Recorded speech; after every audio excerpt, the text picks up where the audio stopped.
Overtime is back after Syracuse takes down California 75-66.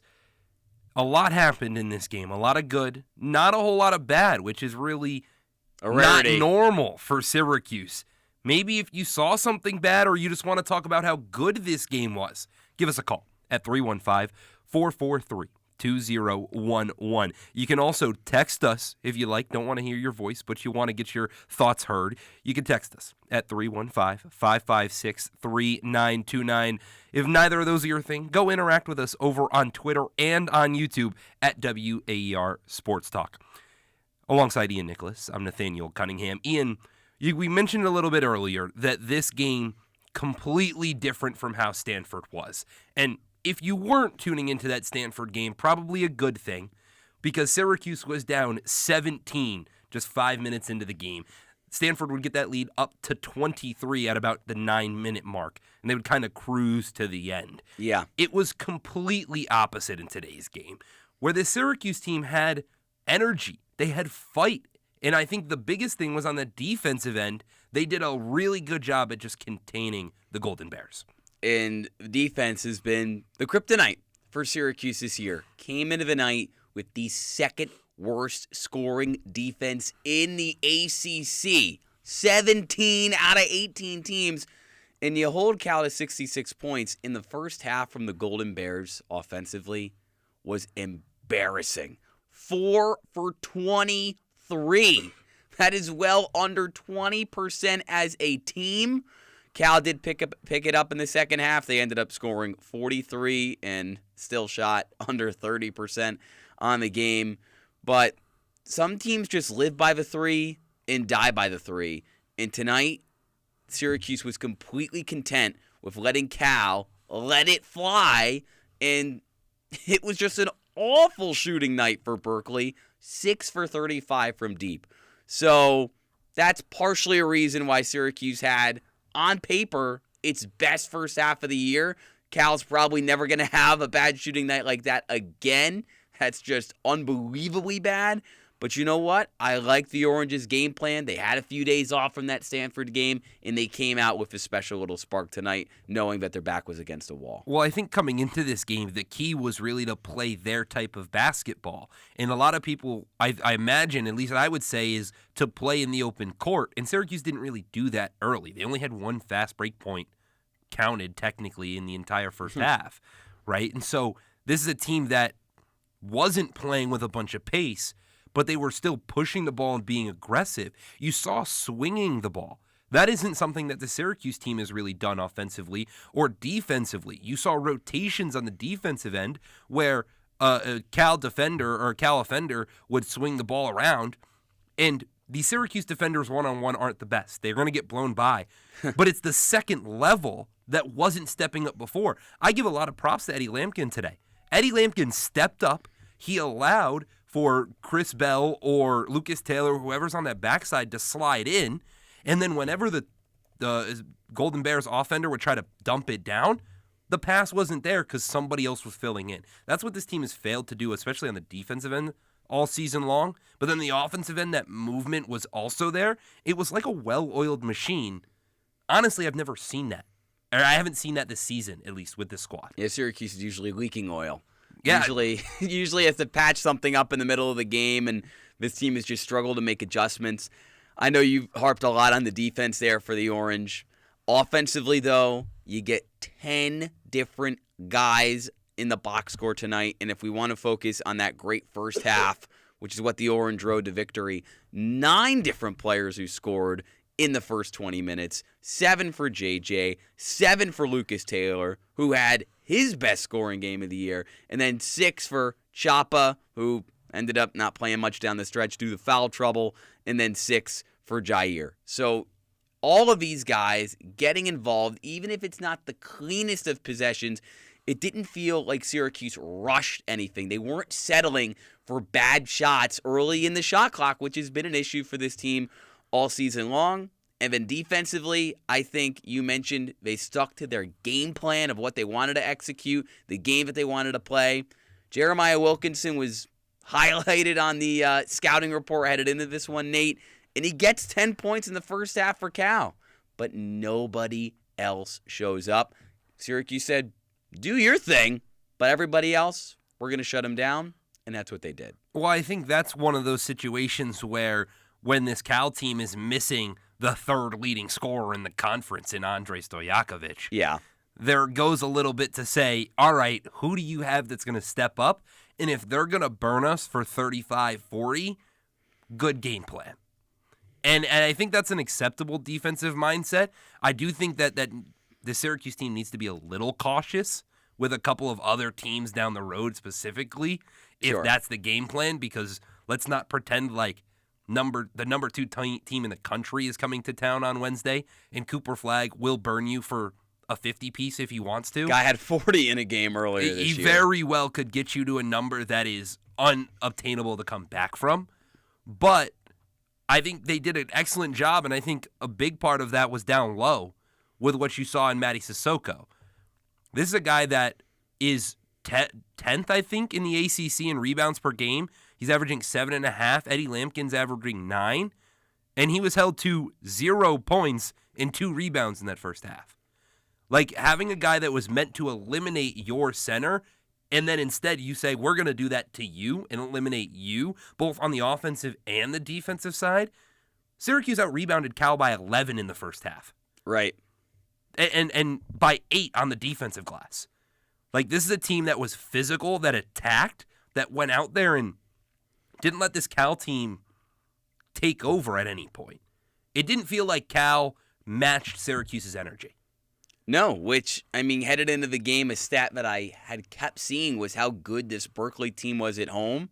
Yeah. And this is the first road trip for the Orange to the West Coast in ACC play. And they had to adjust to that. You know, caught a Warriors game last night. Not a great game, but the guys were relaxed. A little bit of Kevin Durant never hurts. Especially if you're Chris Bell. That's like his idol. Yeah. If you've ever seen Chris Bell's Instagram. Guy who loves Kevin Durant. Who doesn't? But getting back to your point, the energy that Syracuse had, Cal closed the gap on the boards at the end of the game, but it was too little too late. I think Eddie Lampkin is just the most consistent player on this team on a night-to-night basis in conference play. By far. I know he only has 6 points tonight. He usually gives you like 10 to 12, but that's not why he's on this team. That was never why Eddie Lampkin was brought to Syracuse. He was brought to Syracuse to run the offense through him. And I know sometimes when he's stuck in the corner, we all panic a little bit, but more often than not, he makes the right decision. And then he has gotten so consistent on the glass. His conditioning has gotten better throughout the year. And teams are now afraid to go at him on the boards, in the paint. This is exactly the kind of enforcer Syracuse has needed.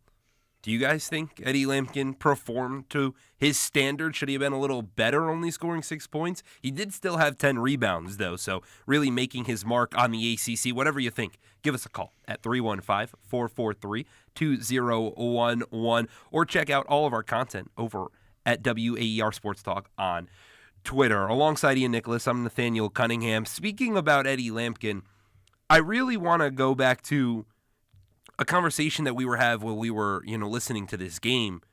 Was last year there was a spark plug on the squad. Is Eddie Lampkin now that new spark plug? Because he's not necessarily a guy that can go out there and light up a defense and really get you those points, because you mentioned only 6 points today. But the style in which he plays, in the physicality in which he plays, and even he's admitted it before, post games. I know he said it to you before, where he's not necessarily the most athletic to get off the ground, but he knows how to fight for a rebound. And he knows that if he's the first person to get to it and even touch it, that he can get the rebound, not necessarily off pure jumps, but off how he can direct the ball. So by having a guy that knows the rebounding game that well, and a guy that is able to go out there and every once in a while get a big bucket, a big layup, a physical one, set the tone, is he the spark plug for Syracuse? When I think of the word spark plug in really any sport, I think of more of a glue guy who's a bit player, and when they come in the game, their energy can shift the game for a team. So while I think Eddie is the most passionate player on the court for Syracuse, and especially if you ever see Syracuse play at home, He is the rah-rah guy, pumping up the Dome crowd, keeping them in it, keeping his teammates in it. So from a vocal perspective, I think you're right. But when I think of a spark plug of this team, I actually think it's Peter Majstorovic. Really? And I know he doesn't. Yeah, I mean, look, I'm looking at the box score right now, and plus minus does not tell the full story. But in his 18 minutes on the court tonight, Peter Majstorovic plus 10. And he was playing some of the biggest minutes of the game. He did have a really big rebound down the stretch. Really big rebound and putback for his only bucket of the game. So he gets in foul trouble occasionally, and he does make some really bad freshman mistakes, albeit he did play a little bit overseas, so you would expect a little bit maybe more of a refined player. But he does a lot of the right things. You never question his effort. And I don't think you question Eddie's either. But I just think the word spark plug belongs to that little jolt of energy guy instead of one of the mainstay guys. So that's why I lean with Peter. I think that's interesting because I think the reason that you go Peter is because, we've seen at times the 50-50 balls. And he's a big guy that will go dive on the court for the 50-50 balls. Mm-hmm. But I guess under that assumption, I would lean more Kyle Cuff. In your definition of spark plug guy. Yep. Because he is gritty. He wasn't getting a lot of minutes early in the season, and so every time he saw the floor, it was 150% from the guy, and it was just intensity the whole way through. So I think there's a little bit of a reasoning, but he's kind of struggled as of late. Yeah, only 2 points tonight. Not really what you want to see out of Kyle Cuff, because he had those couple games where that was the moment of like, oh, this is the Cuff breakout. And it's really slowed down since then. I would say with Kyle, I really appreciate how he turned it up for a couple of games, including some games where JJ wasn't playing, because they needed a ball handler. They just didn't have any other option. Jaquan had cooled off, and Kyle Cuff needed to be attacking the rim and giving Syracuse an interior presence, somebody who could drive into the lane, kick it out, and open things up for Syracuse. So Kyle Cuff is a big reason why this Syracuse season, I mean, it pretty much has fallen off the rails, but it hasn't really fallen off the rails because of Kyle Cuff. But I think a good Syracuse team still needs a guy like Peter Majstorovic because he is a really talented player. He does do a lot of right things, and I see where Peter can go from freshman to sophomore to junior year. I think he can be more of a spark plug, but right now, since he's still so raw, I still consider him to be that kind of spark plug category. He's just a more natural fit out there on the floor than an undersized two-guard who can't shoot in Kyle. And unfortunately, he hasn't gotten it going recently, but we'll see if Kyle can get it going over the final few ACC games. Maybe you guys think someone else is a spark plug on this squad. Give us a call at 315-443-2011. You can text us as well at 315-556-3929. Breaking down all this action that happened in really, I would say, a perfect Syracuse first half. We mentioned a lot of those spark plug guys, a lot of those glue guys, them really impactful players. Ian, you hit on him a little bit earlier.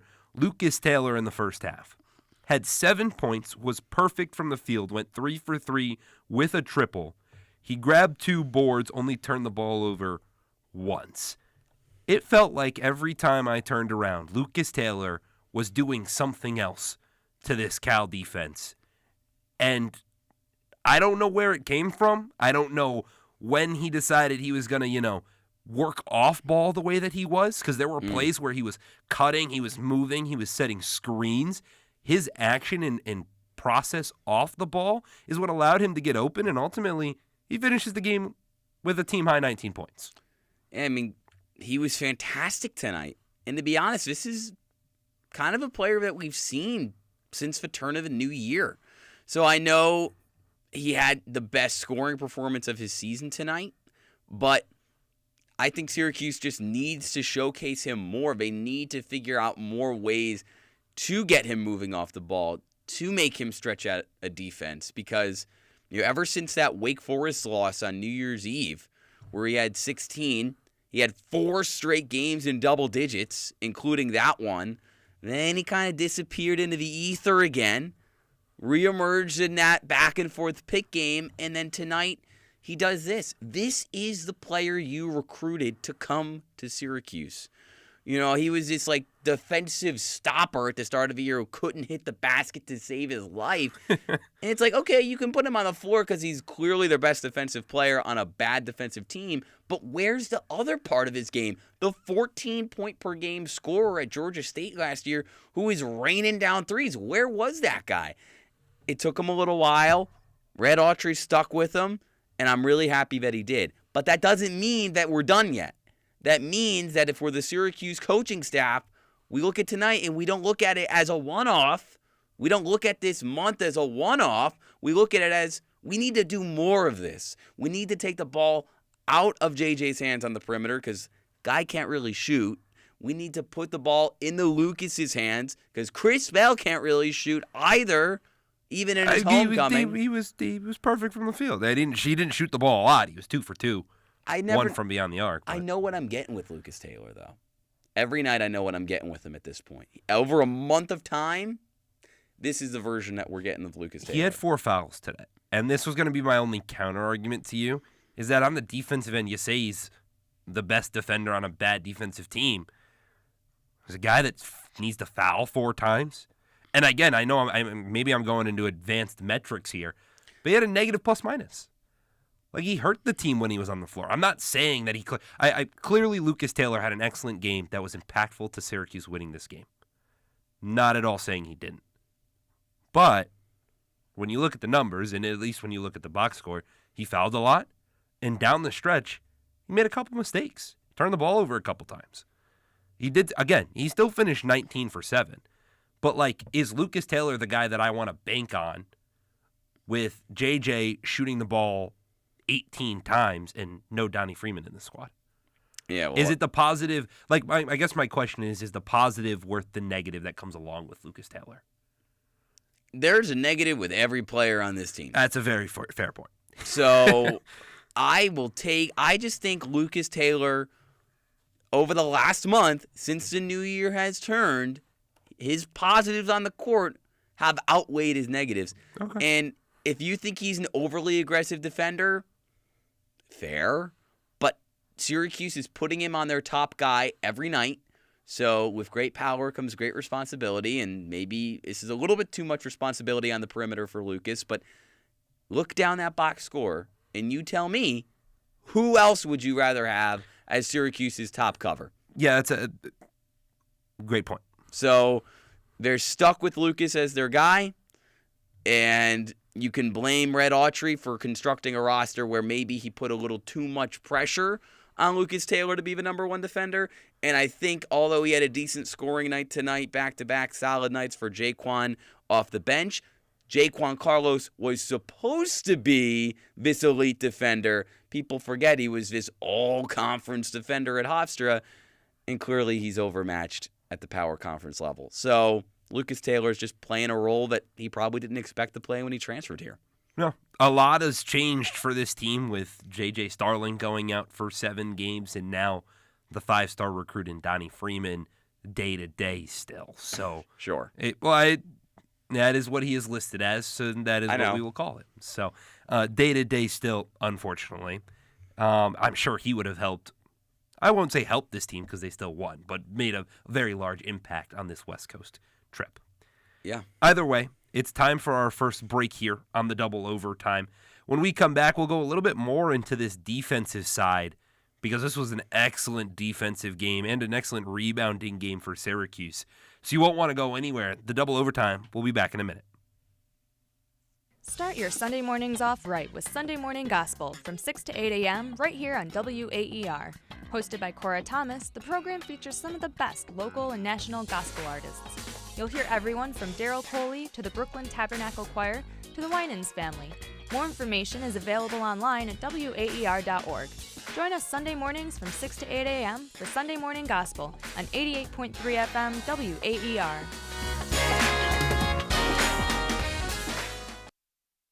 But it's too late to worry about them now. Susie Boggess joins us on the next Mountain Stage, along with the acoustic jazz guitar of Stefan Rembel, plus Mama's Broke, Denisha, and Gold Pine. Hi, this is Susie Boggess. Join us this week in live performance on Mountain Stage. Sunday from noon to 2 on 88.3 FM WAER.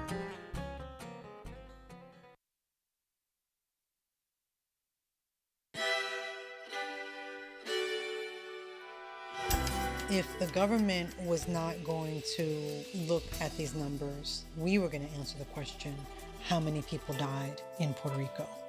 This is how the news should sound. The biggest stories of our time, powered by the journalists of the New York Times. I'm Michael Barbaro. This is The Daily. Weeknights at 6:30 on 88.3 WAER.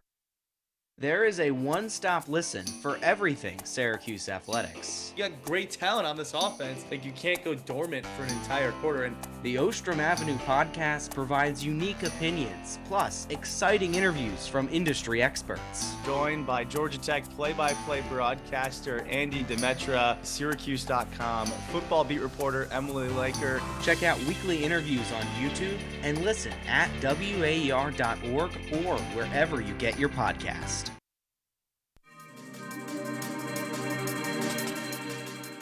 Elijah Moore give and go with Starling near midcourt.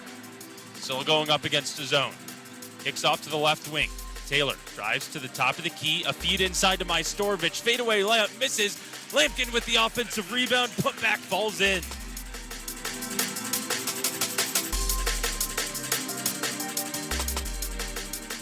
Another game that Eddie Lampkin gets in double digits on the glass, and Syracuse almost wins by double digits on the road against Cal. 75-66, Orange over Golden Bears. And we're breaking it down until 2 o'clock in the morning here on the Double Overtime. Ian Nicholas alongside Nathaniel Cunningham. You can join in on our conversation by calling 315-443-2011, texting at 315-556-3929. You can watch at WAER Sports Talk on YouTube or chime in on Twitter there as well. And Nate, it's as cliche as it gets, but after Syracuse's dominant start to this game where they led by 17 at the break but only won by 9, was it more Syracuse winning the game, their 10th win and 22 tries on the year, or was it more Cal, who, like we already talked about, didn't have its best player tonight, losing the game? I think it's a little bit of both. And I hate to say that as the answer because it feels like a cop-out. But Syracuse had unequivocally its best game of the season, in my opinion. And Cal probably had its worst game of the season. So it's not like it was against Notre Dame a couple of weeks ago when Syracuse was down 17 and then Notre Dame shot themselves in the foot by really shooting the ball well and Syracuse was kind of just Syracuse. But instead, it was Syracuse played excellently well. Cal played pretty meh. And instead, the Orange only won by 9. I think the real takeaway from that is simply that Syracuse isn't really good down the stretch, or they aren't able to play 40 minutes, which I think is really important because how many times have you seen Adrian Autry or Eddie Lampkin or Chris Bell or J.J. Starling say, we just got to play a full 40-minute game? The team came out on fire to start today.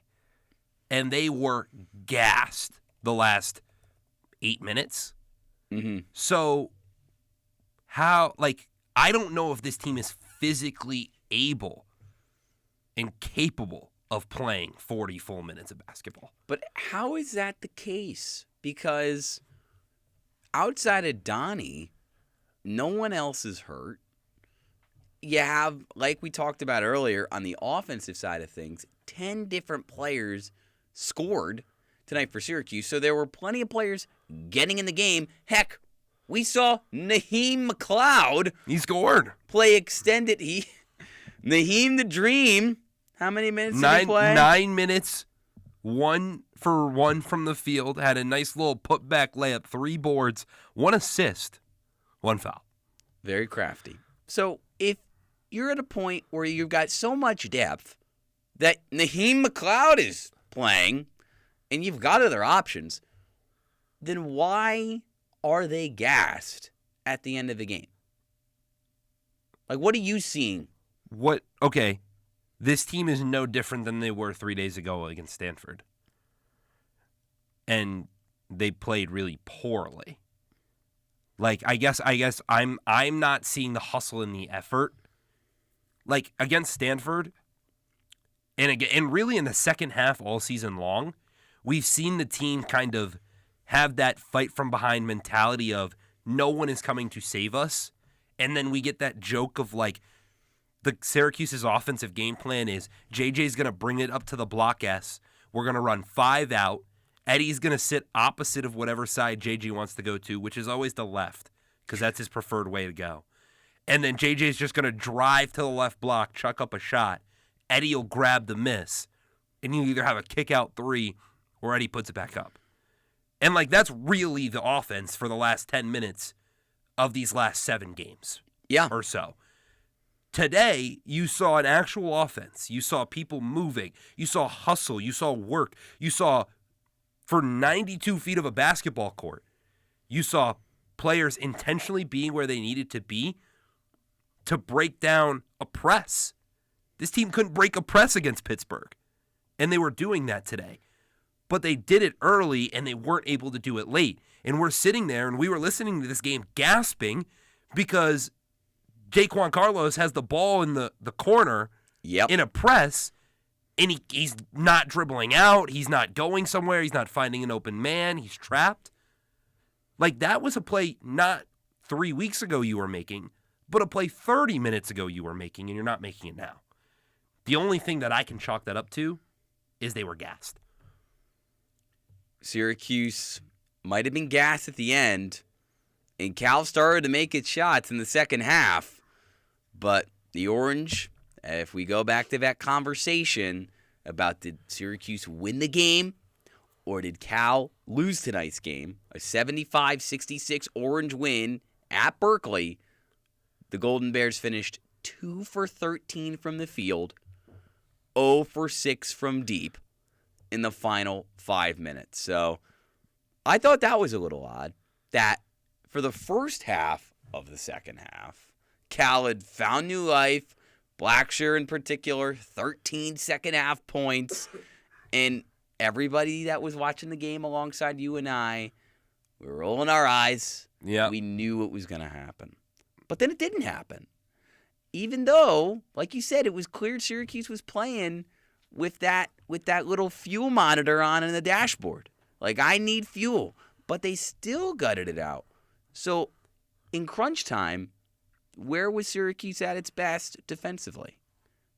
I think that then becomes a game situation, though. Because when you're up 10 versus down 10, the game plan is astronomically different. There is not an urgency to score. There is an urgency to make sure that every shot you get is the best shot and doesn't control. In an idealistic world, regardless of what the score is, you're getting the best shot possible. But when you're down 10 and you've got 6 minutes to go, your thought process is, this 6 minutes is going to fly. I got to score now. Which is why we've seen Syracuse result to what they have done, which is stand at the block S with JJ, drive down the paint, and chuck up what is a high percentage shot, for him at least. Yeah, even though tonight, Mr. Layup, he was 6 for 18 and had 18 points. Correct. So that's JJ Starling for you. But when you're up 10, there's not necessarily that urgency, and even you saw it with when Cal would score and they brought the game to single digits and we go, oh no, here it is. There's that we're up. We're in control here. They still have to make 2 more shots at a minimum if we foul on a 3. So more than likely 3 more possessions before they're back in this game. We could take our time. Let's get a quality shot. And what happened the very next possession? They got a quality shot, and they made it. So I think the perspective changes. And I think the defensive perspective is you can give up a tough shot, but not the tough. Like, if you can give up that middle of the range where it's, I wasn't all the way closed out, but I was close enough, and he made a 3. It is what it is. You're not going to accept, wide open layups. But if a player's going to take a 1 dribble step to the side, fade away 3, and they make it, like Blackburn made one down the stretch. Yep. Where he was fading away on the left-hand side. I don't even know how that's possible, by the way. Because, Your even momentum is drifting away from the basket? Or? No, not him shooting, but the way that he shot, it hit the back of the back iron and then died, which is what allowed it to pop back up, but not pop up high enough to go out, high enough to just go right down. Shooter's touch. I wish I could shoot like that, honestly. But we're going to need you to shoot like that during the Media Cup next week. I'm going to be in the paint. I'm going to look like Eddie Lampkin. That's the goal. But I just think that, those are shots you can live with because you're in control. And you can go worry about making sure you get a quality shot on the other end the next time down. Syracuse understood the assignment, and it was a wire-to-wire victory, which we don't hear a lot for this year's Syracuse team. Not at all. Led from start to finish, and the final score 75-66.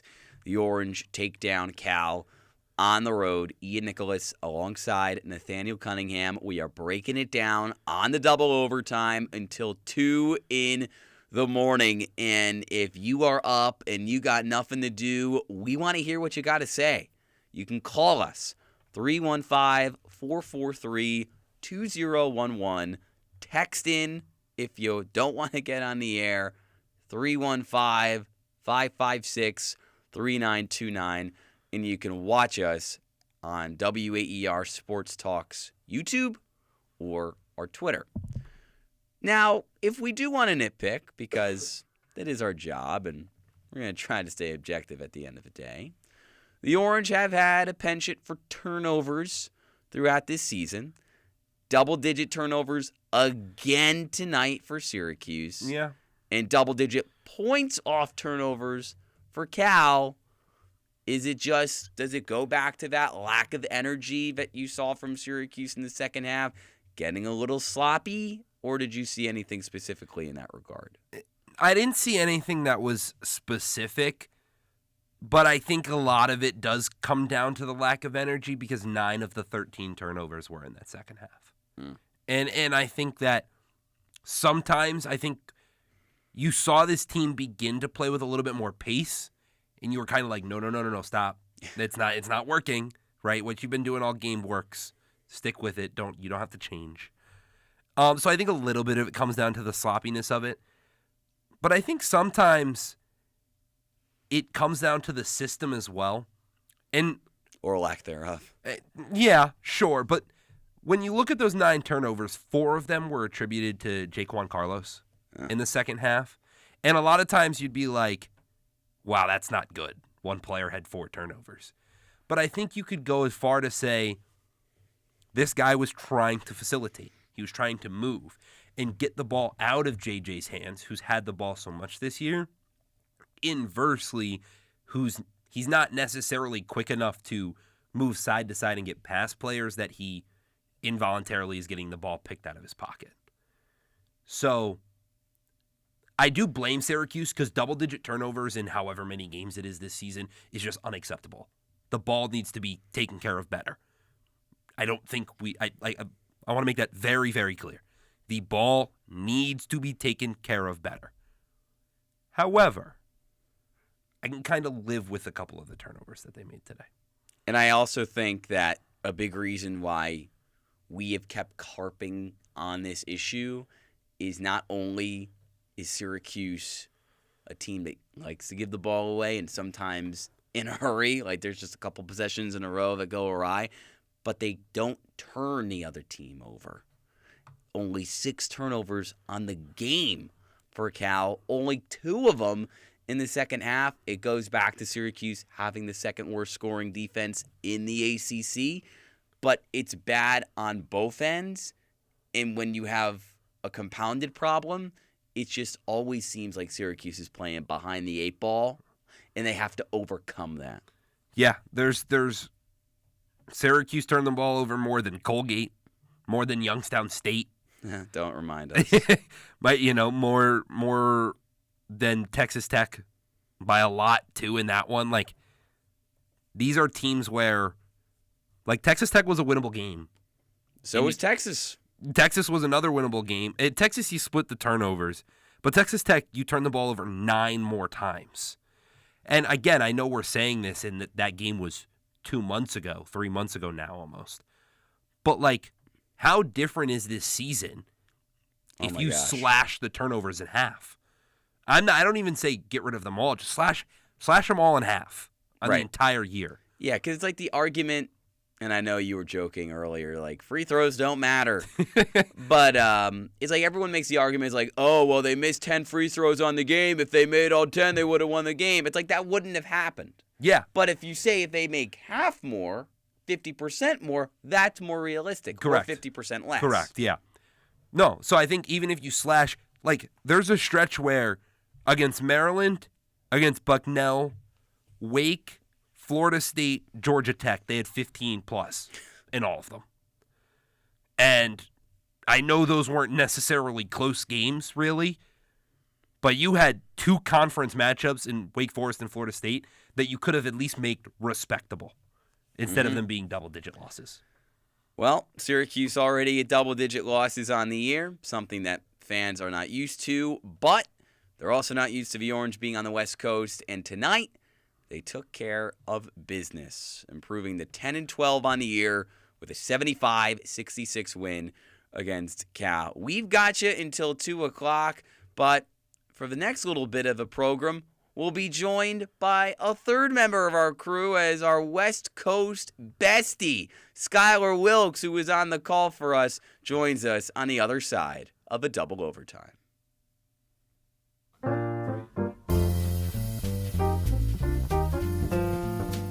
Whether you enjoy the funky sounds of James Brown or the pristine vocals of Aretha Franklin, we hope you'll choose WAER for your fix of jazz. Weeknights on WAER feature specialty jazz programs, and throughout the overnight, Pub Jazz curates a playlist of jazz favorites for you to enjoy. Tune in at 88.3 FM and WAER.org.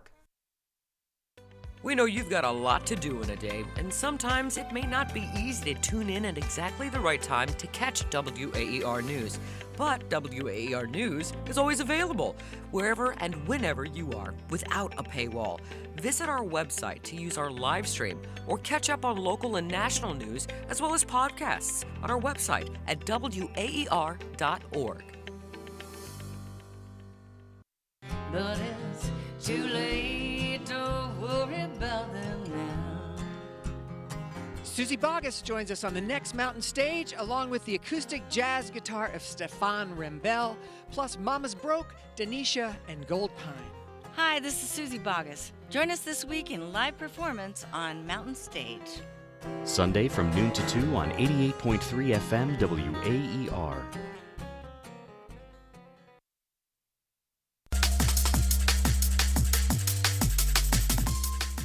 Top of the key, drives right, stops at the short corner, feeds inside for McLeod, loses the ball, picks it back up, lefty layup goes up, and it toilet bowls in.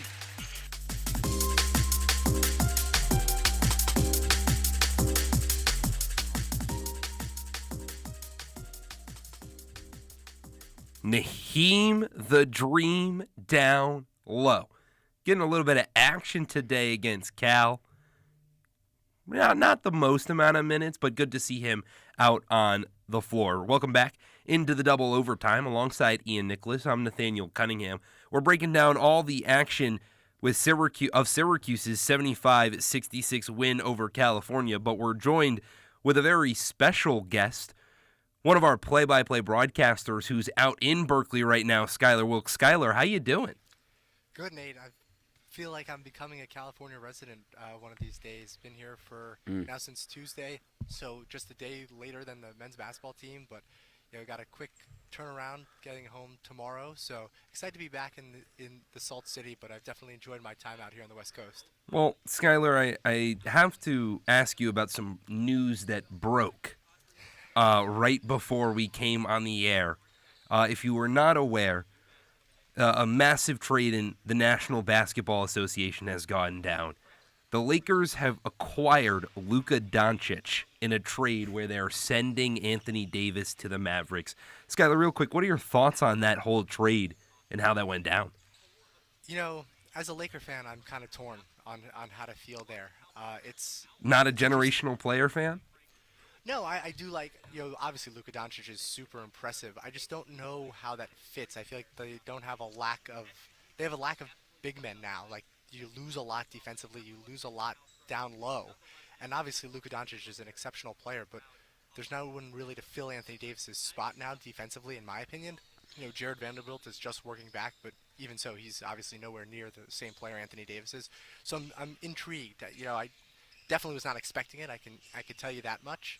But I am interested and a little bit excited to see how Luka Doncic fits with LeBron James. I am also a little bit sad to see Max Christie go. I think he was a really solid two-way player for the Lakers. Yeah, it shows you how Skylar's mind works. You get Luka, but you lose Max Christie. And you have to value both in that equation. Skylar, one more question for me on the Laker front, just because I know you well, maybe too well.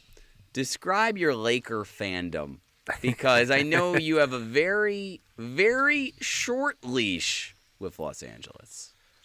Well, I wouldn't describe it a short leash. I am a passionate Lakers fan, so as you witnessed, Ian, it's tough to watch when they struggle. And I've witnessed a lot of struggles from the Lakers.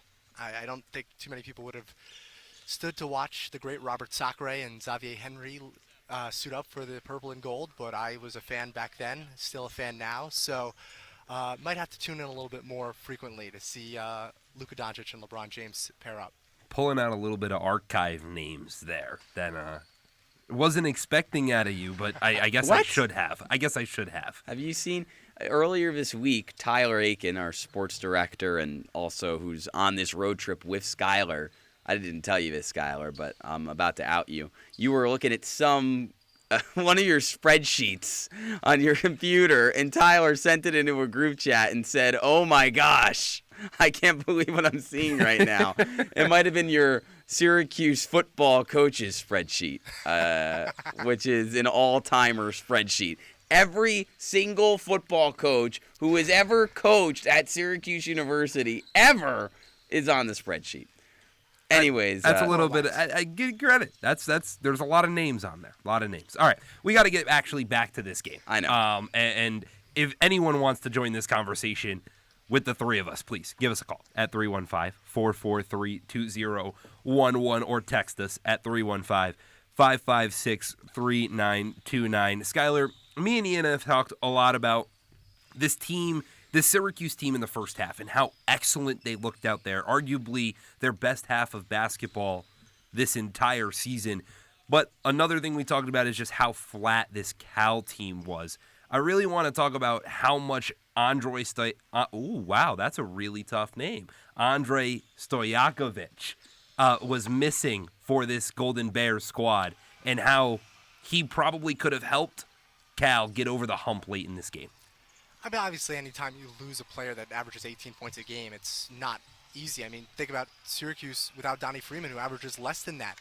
This team is not as whole. The thing about Cal, it's interesting because Jeremiah Wilkinson, who's a true freshman point guard, really talented player. I think he's a little inefficient with his shots. And today he ended up going 6 for 21 from the field, 2 for 13 from the field, but he finished with 20 points. And he has emerged. He's averaging at least 21 points since Stojakovic went down. They're now 2-2 since he's been out, and you just lose a lot of production, right? Because all the attention goes to Stojakovic. That opens up the opportunities for Wilkinson and for Campbell and even for Sissoko or Petritis. So you lose a lot of scoring value. I mean, 18 points is a lot. I mean, that is this ball game. Cal wins if Stojakovic puts that up. So it's really a best of both worlds. You got to see Jeremiah Wilkinson emerge, but you're also missing the third leading scorer in the ACC. What was it like to see that dunk from Wilkinson? It was early in the second half, and yeah. Jair made a business decision not to jump and get caught on that poster. But just, since Cal's going to be in the ACC, who knows for how much longer, and Syracuse is going to see Wilkinson in the future, what kind of talent does Cal have there, and how do you think Syracuse, obviously you talked about the inefficiency, but, he made things a little hairy towards the end. This game got a little close because of Wilkinson's effort. He did. I mean, he's not as talented as Maxime Reynaud because they're just different players from Stanford, but Jeremiah Wilkinson, I was thoroughly impressed. He just won ACC Co-Rookie of the Week on Monday for the second time this season. And it's not that he's completely unheralded, but, I mean, he was just a 3-star recruit. First guy to sign under Mark Madsen when he took over the Cal job.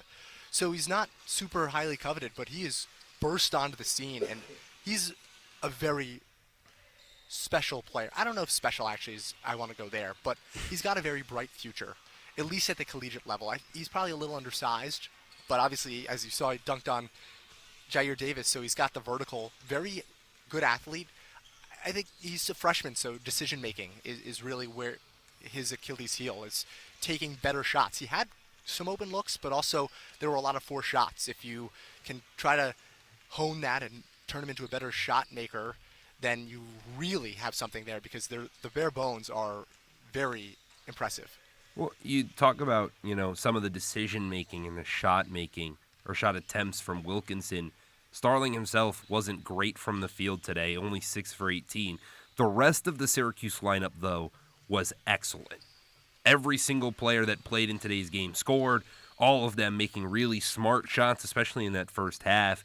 What was kind of clicking, or what did you see from this team, especially early on, with that effort especially, that allowed this team to just be so successful and everybody get involved?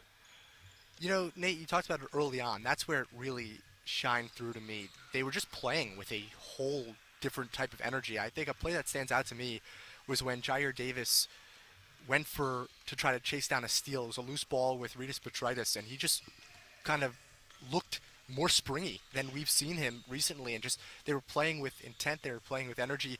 And especially J.J. Starling earlier, after he struggled against Stanford, he's putting his head down, getting to the basket, making it really hard on this Cal defense that did not look particularly strong. I mean, it does make sense. They're one of the worst scoring defenses in the ACC, but you would have expected a little bit more resistance early on. Syracuse, especially after the bad first half that they had against Stanford, it was night and day. This team was moving. They were playing with energy. And I like the set plays. Elijah Moore, who played a lot more minutes than we've seen recently, they were setting up plays for him, which we haven't seen recently. So it was just a really strong offensive day overall. Switching from offense to defense, looking on our social media feed right now, at WAER Sports on Twitter, who tweeted at the press conference for Coach Autry afterwards, quote, "We wanted to give Cal a different look by going in the zone. I think they have really good guards that can get into the paint, so I wanted to throw them off a little." From your perspective, how, and you saw, the 2-3 zone, its reputation throughout the year, throughout the career of Jim Boeheim was, we're going to allow you to shoot the threes, you got to make them. Tonight, Cal missed almost 30 threes. How would you think the zone played out tonight for Syracuse on that end? I was shocked to see it work out so well, because at the end of Jim Boeheim's tenure, it was a fossil, right? Like, teams were taking advantage of it. They knew how to execute. But when Adrian Autry threw to Cal, they looked completely disoriented at times. And I think that's the main reason why Naheem McLeod was in the game. He ended up playing 8 minutes, which is more than he's played, I think, in his previous 4 games combined. You talk about a fossil. It's a good point. He is getting up there in age, but so is Jovan Blacksher for Cal. He's a 6th-year senior who really contributed well for the Golden Bears. But anyways, Naheem McLeod was 7'4". Obviously, he's not very mobile. He can't really move. Might be an understatement. You're right, Nate. he could learn a few things from you down low, for sure. Don't know about that. But I think it was just his sheer presence down there, and they were just quick to slide. Active hands. Jair Davis really played with a lot of energy. The stats, I've thought this really the whole year. The stats don't necessarily pop out the page to you when you look at Jair Davis, but it's the energy and the kind of impact that he makes on the floor, creating turnovers, fighting off underneath on the boards. He's undersized, right? He's 6'7", as a really playing a 4, and he plays much bigger than that. And I think the energy there, the shift in the zone, Cal just wasn't expecting it. And when you have a young point guard like Jeremiah Wilkinson, you kind of don't know what to do there. Do I pass it off to Blackshear? Do I pass it off to Petritis? Do I go down low? Do I shoot an open shot because the zone is letting me? So Adrian Autry, who Tyler Aiken, my partner, said that earlier in the broadcast that he's gotten a lot of scrutiny today, but I think today might have been his best coached game this season. I don't actually disagree with that, Skylar. I think that's a fair statement to say that this is the best coached game out of Adrian Autry. But I think it's interesting that what you mentioned, that McLeod was in there playing the kind of center position in that zone, because a little bit earlier this year, I said right here on the double overtime that I thought if Syracuse was going to play the zone, they could play it with Eddie Lampkin, but it would have to look more like a 2-1-2 than the traditional Syracuse 2-3. And so I was very shocked to see McLeod in the game and then playing that 2-3. Was it shocking to you as well when they pulled Big Eddie for even bigger Naheem McLeod? Absolutely, Nate. He hasn't played in, 3-4 games against Louisville, and there he played like 2 minutes. So it was really, I still think he has a lot of room to improve on the boards, right? Like, even, he's 7'4", he towered over everyone on there. He should be an automatic board magnet, and he wasn't, as much as you'd like. But yeah, it was shocking. I mean, Eddie Lampkin played 38 minutes against Stanford, which is the most he's done in a regulation game this season, and he got bullied by Maxime Reynaud, no doubt. Tonight he wasn't very impressive, and I think you talk about the collective effort of the team. It was like the bench, they let J.J. Starling stay on the bench and rest for a little bit. And surprisingly, from a number standpoint, the bench guys didn't let up, and Naheem McLeod kind of held his own, which now makes me curious. Are we going to see him more? Is he going to start playing more? Is Cooper Flagg going to have to try to go at Naheem McLeod on Wednesday? I mean, I don't know about you, Ian. I would love to see that. I mean, Cooper Flagg, I think, was probably in 8th grade when Naheem McLeod started at Florida State. 25 years young. Naheem turned just a couple days ago on this West Coast trip, actually, for Syracuse. You know what? Just throw everything you can at Cooper and see what sticks. It's going to be tough. I think we can all agree. It will be. Number 2 team in the nation. But we're going to bask in this moment. Yeah. And also, it feels good, like you had a tough loss on Wednesday, but now you can go back home on this plane. Like, that would have been a tough plane ride if you went 0-2 on this West Coast trip.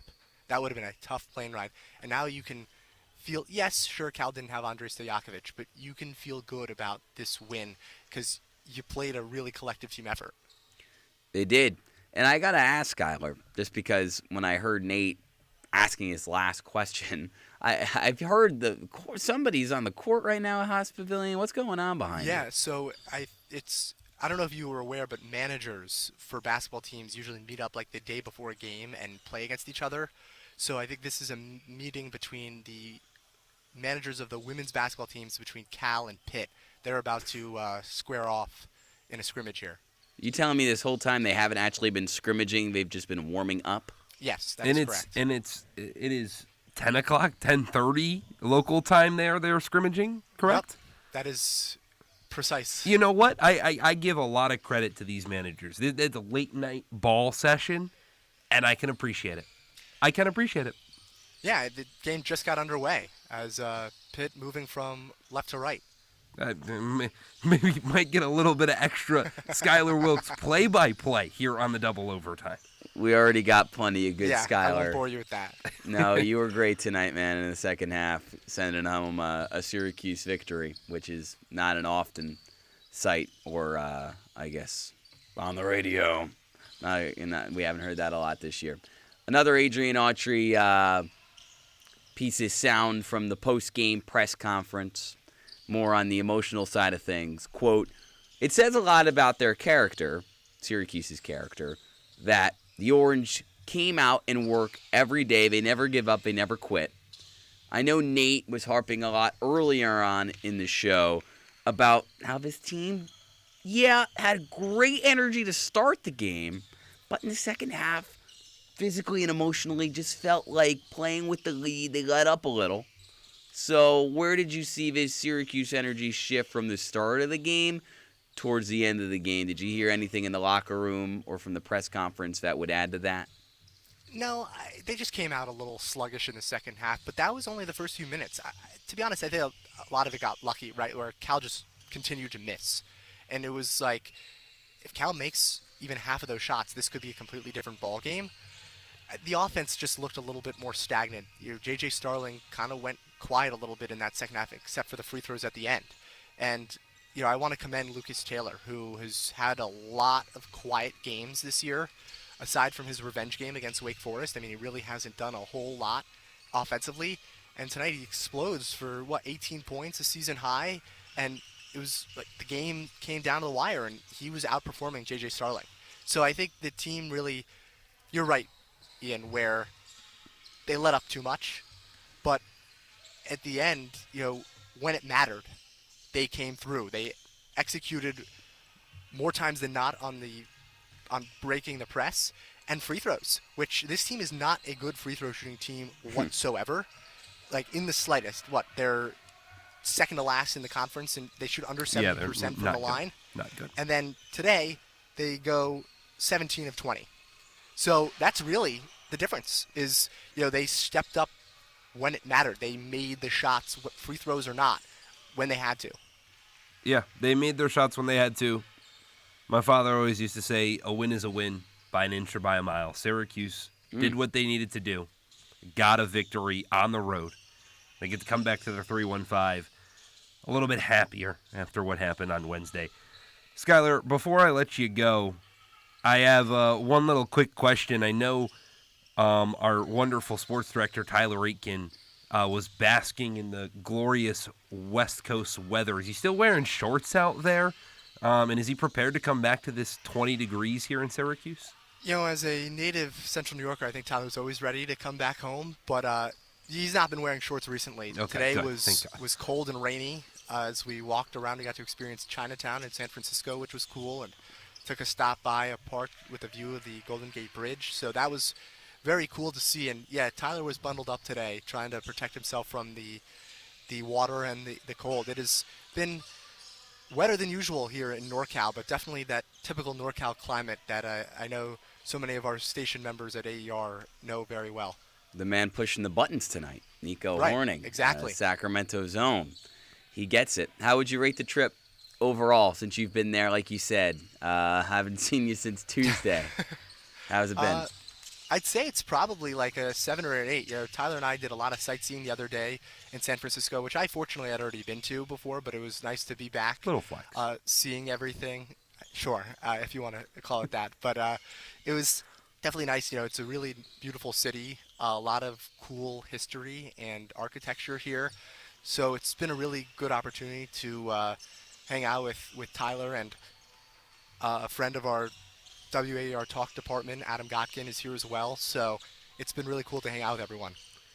If you had to say which campus you liked better, Cal Stanford. or oh wow, didn't even get the question out. Is it number one? And I don't know if you have a spreadsheet for that too.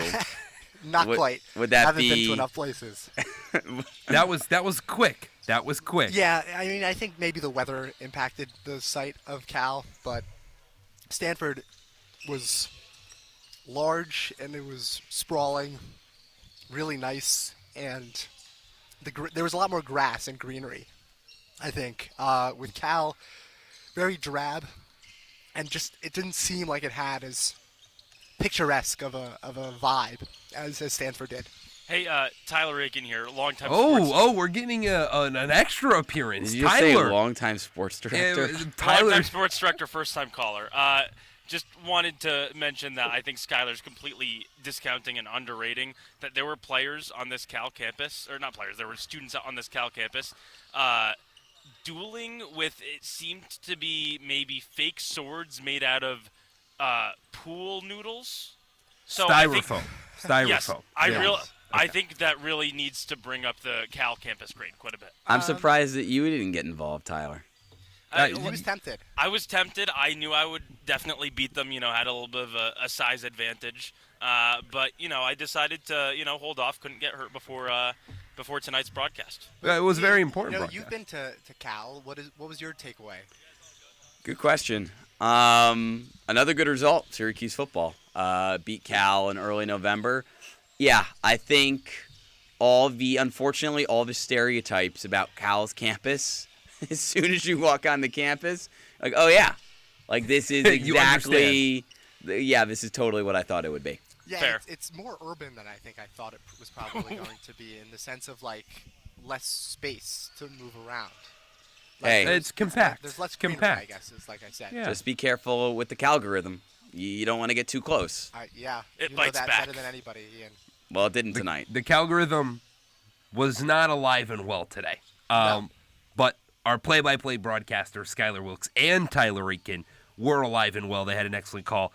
Guys, thank you so much for joining us here. We really appreciate your time. Thank you, guys. Keep it up. Yes, sir. All right, we're going to step aside for just a moment here on the double overtime. But when we come back, we got a little bit of a game that we're going to play here. We were going to name it Cali Karaoke. I'm not going to explain really much more than that, so you'll want to stay tuned for that next segment that we have after this short break.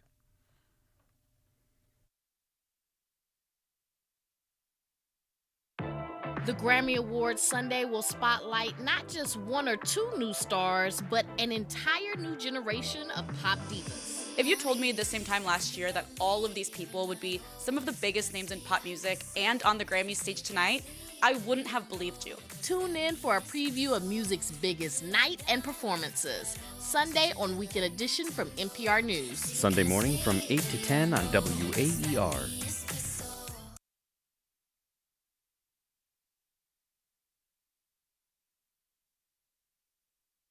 Start your Sunday mornings off right with Sunday Morning Gospel from 6 to 8 a.m. right here on WAER. Hosted by Cora Thomas, the program features some of the best local and national gospel artists. You'll hear everyone from Daryl Coley to the Brooklyn Tabernacle Choir to the Winans family. More information is available online at waer.org. Join us Sunday mornings from 6 to 8 a.m. for Sunday Morning Gospel on 88.3 FM WAER. There is a one-stop listen for everything Syracuse athletics. You got great talent on this offense. Like, you can't go dormant for an entire quarter. And the Ostrom Avenue podcast provides unique opinions, plus exciting interviews from industry experts. Joined by Georgia Tech play-by-play broadcaster Andy Demetra, Syracuse.com, football beat reporter Emily Laker. Check out weekly interviews on YouTube and listen or wherever you get your podcast.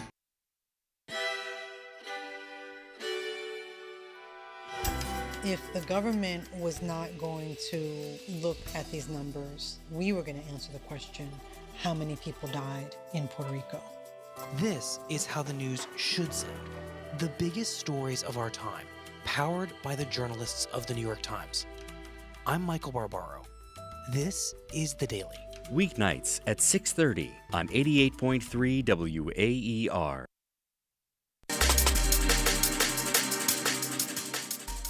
Stops front court left, thought about a three, instead dishes off to his right. More at the right wing, he launches a three and nails it.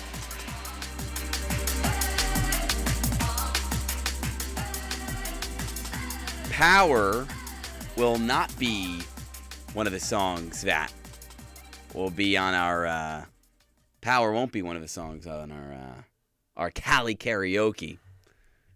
But we got plenty of songs here, as we are going to get a little theatrical in the final 30 minutes of a double overtime. 75-66 Syracuse men's basketball win over Cal. Ian Nicholas and Nathaniel Cunningham breaking it down, and we're going to break it down with a little singing and songing. And since we just heard of something that Elijah Moore did, we're going to start by talking about what California-themed song would best describe Choppa Moore. And although he did make 2 threes tonight, if you look at the box scores in ACC play for one of the best recruits in the country headed into the year, it's fair to say that Choppa has been free-falling. Specifically, you think of Free Fallin' by Tom Petty and the Heartbreakers. A classic tune, really a sweet tune, but bittersweet for Choppa. We talked about the Legends Classic, Nate, earlier in the show. He had such a big performance in Brooklyn in front of his hometown crowd. He had that big game on the road against Tennessee. And then in the second half surge against Cornell. Oh my gosh, here's the guy. There's the bullseye, the 3-pointers. Where have they been? They have Nowhere been to be found. Few and far between. I don't know what's happened with them. Just lost confidence? I don't know if it's a lost confidence. I don't know. I mean, if you listen post-game when you speak with Chris Bell, he's like, well, they just talk to each other. It's just a game. Shooter's got to shoot. But he's not shooting. This is going to come off. This is going to come off as harsh, but if Chris Bell this season is giving Elijah Moore advice on shooting, that's the blind leading the blind. Yeah, I could not agree more. And I think Chris Bell has had some confidence issues, and maybe they just need to go hit the reset button and really take a long look in the mirror. Maybe go get a couple extra reps at the gun. Maybe bring back Cole Swider. Maybe he can come help out this team a little bit. That guy definitely does not have any eligibility left. No, but he can come still work in the gym a little bit. He was in the gym a couple weeks ago. And Clearly nothing he has needs changed. to be in the gym a little bit more. He's a little too busy cooking in the G League. Hey, maybe they maybe they need to go get a fan favorite of mine, a 518er, a Glens Falls native from Joe Girard. Joe Girard is playing He's somewhere overseas. Yeah. Coaching? He was planning on coaching, but I think he is playing overseas. Yes, you're right. What's he going to teach? The future chucker generation of America? He was going to start off small, as all coaches do, and work his way through the ranks. And sometimes you got to work your way in rural, upstate New York, and then from there, you can be one of the greatest coaches of all time. Maybe fellow chucker Jerry McNamara can hire him to be on his staff at Siena. That's a good Siena team. Frisky. Yeah, Peter Carey on that team. Yeah, hey, Peter Carey. Orange legend. Exactly. We'll stick with this this Cali karaoke theme that we've got here, and I'm going to switch my focus over to a player that had a pretty decent game today, in Jaquan Carlos. When you look at Carlos's season so far, there was a stretch at the end of December where when Syracuse was at home from Albany, Georgetown, then that kind of neutral site game in Maryland, and then Bucknell and Wake. He had some pretty good performances, double digits in 4 of those 5.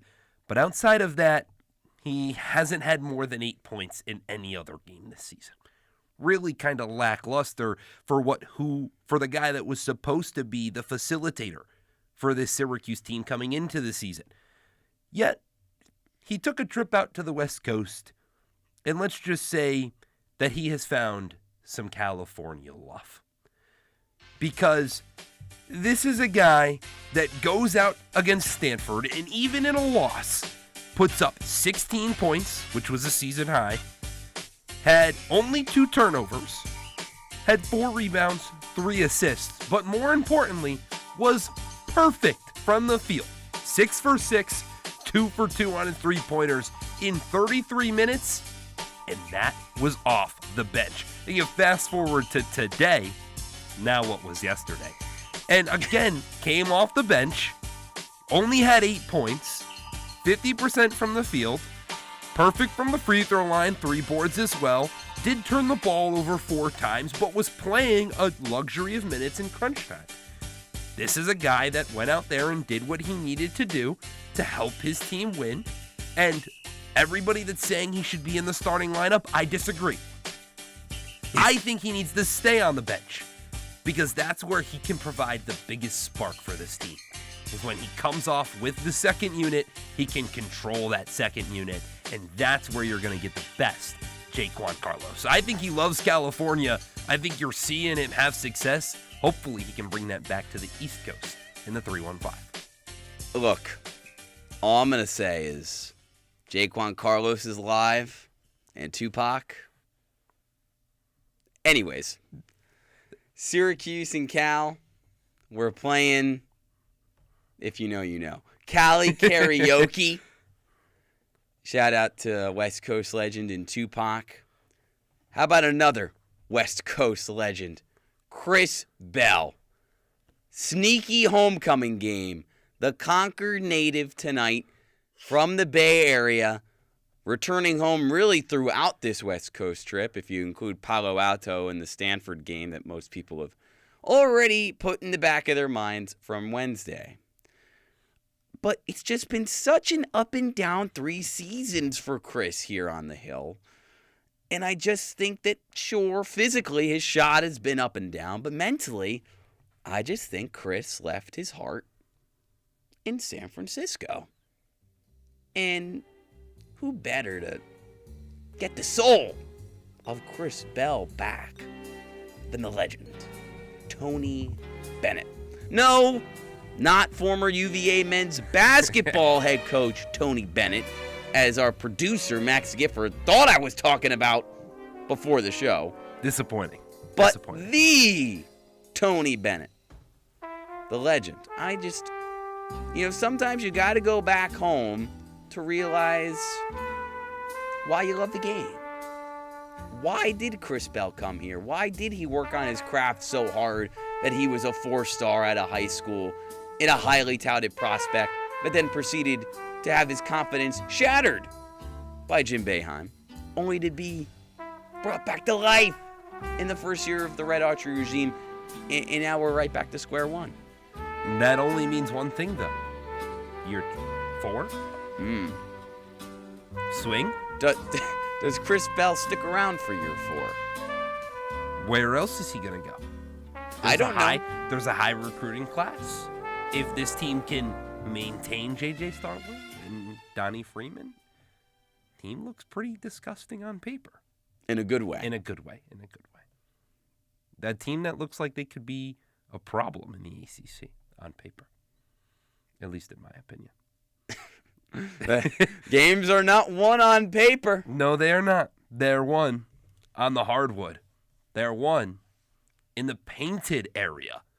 They're won down low, which leads us directly into our next player, Eddie Lampkin. Eddie Lampkin is someone that I really can relate to. Me and him, we have a similar game. Brutal. Inside. Going for the rebounds, looking for double-doubles, and that's it. The goal to dominate opposing centers. The issue is that Eddie Lampkin was touted to be the fix, the best center since Jesse Edwards. And while he, as we talked about earlier in this show, has provided a little bit of that action in this trip to California, he was just dreaming. This was a guy that is essentially averaging a double-double. And you can just hear it. A guy that's thinking about the double-double, but not able to actually do it. The mamas and the papas do an excellent job. You can just serenade yourself to sleep as the center was imagining grabbing every rebound off the glass. And although he finished with 10, he couldn't put them back up. No. Only 6 points today. And against Stanford, Maxime Reynaud, I know he's a special player, projected probably lottery pick. He allowed him to have 15 rebounds. 15. He also scored 21 points. nation's leading 17th double-double in that game. But this is a center in Eddie Lampkin who's had it rough. Against a center he probably could have had a good game, and with a chance against one of the nation's best centers to prove he is elite, he has not done that. He thought he was going to have, he dreamed he was going to have the best of the best, especially against some old foes, and instead is tired asleep, dreaming still. Sometimes there are those signature Eddie Lampkin possessions where he misses, gets the board, puts it up almost instantaneously, misses again. Again, me and him have similar play styles. It's called stat padding. And I wonder, Nate, as I bring it back to the Media Cup against the Daily Orange, the student newspaper here on campus, you know, WAER sports staff, they play him every year inside the dome.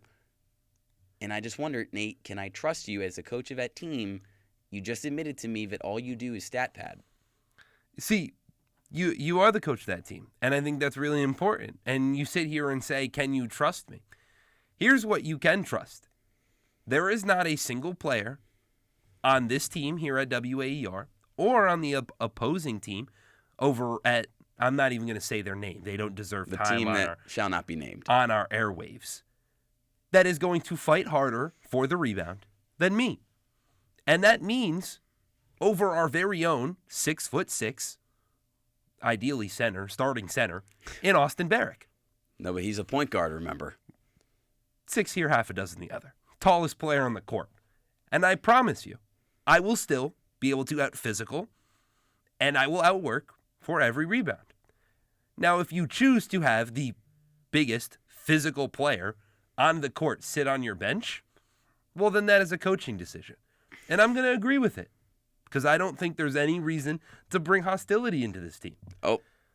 However, I don't think it is in your best interest to redeem the monstrosity that happened last year with an unfortunate WAER loss. That was very unfortunate, very reminiscent of the Stanford game for Syracuse just a couple days ago. And we want to play like Cal this year. We want to play like Syracuse did against Cal. We want to start off hot. We want to make this game undeniable. WAER is the best. I think I'll help you do that. Well, unfortunately, we won't be streaming that game on the radio, but our maybe good friends in Syracuse will be, though. You know, shout out the party station, WJPZ. Anywho, we're still talking on WAER for 15 minutes or so about Syracuse men's basketball and their win against Cal. You just heard a fun little segment that we like to call Cali Karaoke. When we return, Nate and I give our final words on Syracuse's 10th win of the season right here on the Double Overtime. The Grammy Awards Sunday will spotlight not just one or two new stars, but an entire new generation of pop divas. If you told me at the same time last year that all of these people would be some of the biggest names in pop music and on the Grammy stage tonight, I wouldn't have believed you. Tune in for a preview of music's biggest night and performances. Sunday on Weekend Edition from NPR News. Sunday morning from 8 to 10 on WAER.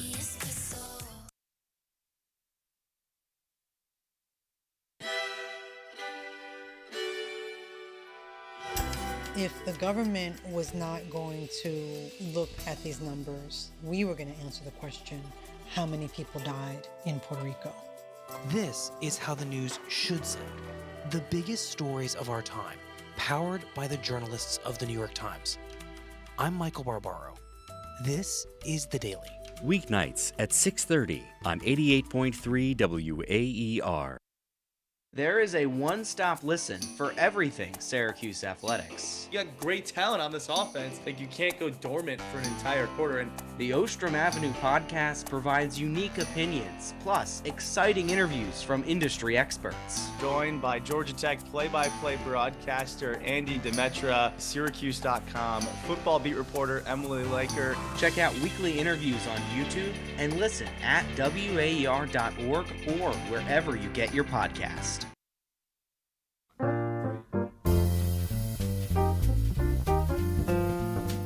Whether you enjoy the funky sounds of James Brown or the pristine vocals of Aretha Franklin, we hope you'll choose WAER for your fix of jazz. Weeknights on WAER feature specialty jazz programs, and throughout the overnight, Pub Jazz curates a playlist of jazz favorites for you to enjoy. Tune in at 88.3 FM and WAER.org. We know you've got a lot to do in a day, and sometimes it may not be easy to tune in at exactly the right time to catch WAER News. But WAER News is always available, wherever and whenever you are, without a paywall. Visit our website to use our live stream or catch up on local and national news, as well as podcasts on our website at WAER.org.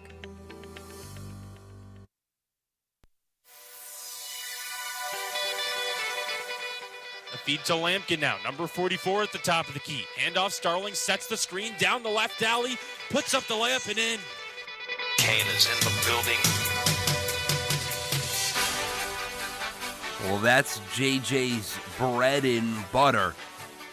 And that's what led him to 18 points and a Syracuse victory. 75-66 over California on the West Coast. Welcome back to the Double Overtime. We're with you for just a little bit over 10 more minutes alongside Ian Nicholas. I'm Nathaniel Cunningham. We've ran through a lot with this Syracuse versus Cal game, Ian. And then there's so much to talk about, so much good, not really a lot of bad to break down.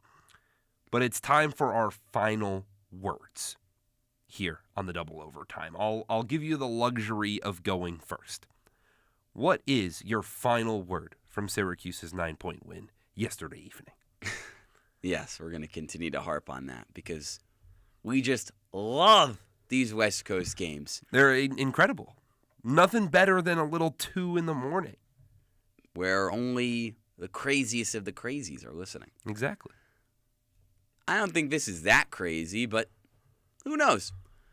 Lucas Taylor is the third best player on Syracuse. J.J. Starling, Eddie Lampkin, Lucas Taylor. Season high 19 points alongside 7 rebounds for Lucas tonight. He hits 3 of 5 triples, but it's not just a one-off. Had 12 points in one of Syracuse's best efforts of the season against Pitt just last week, and then really turned the corner to start January, the New Year's Eve game against Wake Forest with 16 points against his old employer, and then 10, 10, and then 15 points in Syracuse's first win away from the Dome against Boston College. So now in both of Syracuse's games this season where they have won away from the Dome, Lucas Taylor has been one of the guys to lead the charge and to provide the Orange with their own energy away from the Dome. I look down this roster and I see Donnie Freeman, MIA. I see Chris Bell, even though he plays MIA half the time. I see Jair Davis giving everything he has every single night, but I think Lucas Taylor just has more natural talent and is a more consistent offensive player. And I don't think there's any other question. Jaquan Carlos, Kyle Cuff, Elijah Moore, Peter Majstorovic. Sure, they all play a role on this team, but Lucas Taylor plays his role and has the upside to go off for 15 or 20 points on any night. So that's why I think Lucas Taylor has solidified his standing tonight as the third best player on the Orange. I was going to ask you if Lucas Taylor being the third best player is with the assumption of Donnie Freeman dealing with his injury. As of right now. Okay. Because I'm not that crazy. Even though I am doing this show at nearly 2 in the morning. But on this team, you Lucas have to Taylor, clarify sometimes. No, it's a good question. And I feel it's a necessary qualification. And I think we've said it before a little earlier that Donnie Freeman completely changes this team and what they're capable of doing. And some of these last couple of games are probably really different with Donnie Freeman on the floor. But I think my final word is really, really simple. When this team wants it, when this team tries to win, they are a really good team. And I'll go as far as to say, when you eliminate the elite teams in the ACC, the Duke SMUs of the ACC, this team, when they try, could be the best of the rest. That's how good I think this squad is. I think when they start out hot like they did today, they have the ability to put teams on the back foot, and I think that's where Syracuse can be a little comfortable. This was Syracuse's largest lead at half of the season. The previous large was 13 against UAlbany. It was the biggest halftime lead for SU in almost a year. Last time that was against Virginia Tech, they led by 18 points at the half. They led by 17, or 15 today it was, I believe. It was 17, right? This is a team that was cruising. The ball movement was there. They fought. They were grinding inside defensively. They were switching. They weren't crazy. Eddie Lampkin on screens was getting up on the defender, then getting back to his guy, and the Syracuse players were going over screens. That's one of my most annoying things. And Syracuse was doing that today. When this team tries to win basketball games, I truly believe that this team can be the best of the rest when you exclude those elite level teams in the ACC. So you're saying that Syracuse's ceiling headed into this year in your mind, because you only listed two teams at the top of the ACC, Duke and SMU. That's third, and I see Clemson and Louisville and Wake and Stanford, who you hung with late but didn't early. So, okay, I think that's a fair point. I think Syracuse doesn't beat Duke. Syracuse doesn't beat Clemson, but I think that game's close. Syracuse doesn't beat Louisville. Syracuse doesn't beat SMU. So I think those are the four teams that this team, if they really tried and they really went out there and they played every game like they played today, I think Syracuse could very well be the fifth best team in the ACC. Well, one of the teams that you mentioned, the Orange, might not even have a chance to beat even on their best day, comes to the Dome on Wednesday. Number 2, Duke. But this is a special Duke team under John Shire. That might be an understatement. So tell the people at home, even if, look, it might be a fallacy to think Syracuse can pull off that one, why should they listen? I think the reason that they should listen is very simple, because you sit here and say there's not a chance. Well, very infamously on these very airwaves, someone sat in these chairs and said Syracuse had a 0% chance of beating a team. I'm not going to name them, but that's what they said. The very next day, I believe it was, or a couple days later, Syracuse went out and beat ranked North Carolina. So there's always a chance, and I want that to be known. There is still a chance that Syracuse beats this team. But I think the reason that they can beat this team, and I think the chance that you can see, is that it comes down to the fans. It comes down to the fans that haven't shown up this year. And that's right, I'm going to call them out. There were 17,000 people in the Dome against Georgetown. I'm sorry. What? 17? There was 20 against some opponent a couple weeks ago. You're telling me there was more for a mid-ACC matchup than there was against Georgetown, the longest rivalry in the school's history? 100 years. Unacceptable. Unacceptable. The fans will dictate this game. I truly believe that. If the Dome is filled with 30,000 people, I think Syracuse can beat this Duke team, even if Cooper Flagg has 30.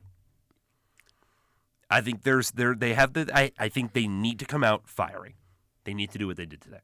Well, let me tell you, I don't know if Cooper Flagg is good enough for me, unless you paid me, to camp out for the game. Because that's the big thing that's, the students and Otto's Army, the student section, have done over the last few years for Syracuse Duke is they sleep before the game outside the dome in tents to watch every single year, as of late, the Blue Devils smack the Orange. But I will say, Cooper Flagg coming back to the Northeast. He already had a little mini homecoming against Maine earlier in the season and against Boston College. But just to watch this guy, 21-8-7 in a win against UNC recently. But he's been doing this all year. Yeah. He's the projected number 1 draft pick, and rightfully so. He is, I would say he has got one of the highest ceilings for what he's able to do shooting the ball, what he's able to do creatively, but also his ability to attack the rim. He reminds me, and this may sound like a crazy comparison, but he reminds me of a, 2013, 2014 Kevin Durant. A guy that can cut to the basket, finish around the hoop, can play a little bit in the post, but can shoot the ball a little bit as well. I think he's right around that area of that early Kevin Durant. For a second, even though the comparison makes no sense because Cooper Flagg is leaps and bounds a better athlete than this guy, but just recency bias, I thought you were going to say Luka Doncic. Oh, no. No, not at all. I think there's too much athleticism to compare Cooper Flagg to Luka Doncic. I think that would be disrespectful. No, but they can both fill up a box score the same way. They can. Luka gets over the box score sometimes. We're going to have to get used to that in the gold and purple now instead of in the blue and gray. I mean, he's ball dominant. LeBron's ball dominant. How's that? I don't know how that's really going to work. Only time will tell. JJ Redick, good luck. Yeah, he's got a new challenge ahead of him, just like Syracuse does this Wednesday. The Orange take on the Blue Devils on February 5th. McClurg Remodeling countdown to tip-off for that game is at 6:30. Game time is at 7. The double overtime will run until 11 o'clock. Jordan Leonard and Sam Reese will be on that game, so you'll want to call in then. The phone lines, 315-443-2011. Write them down. I know you're going to have some thoughts. 315-443-2011. We've also got lacrosse broadcasts as well. LeBron on lacrosse field. LeBron's coming back. No. We've got lacrosse broadcasts as well. The next lacrosse broadcast, as number 2 Syracuse picked up a big win earlier today, takes on Vermont on Friday, February 7th. McClurg Remodeling countdown to face-off is at 5:30.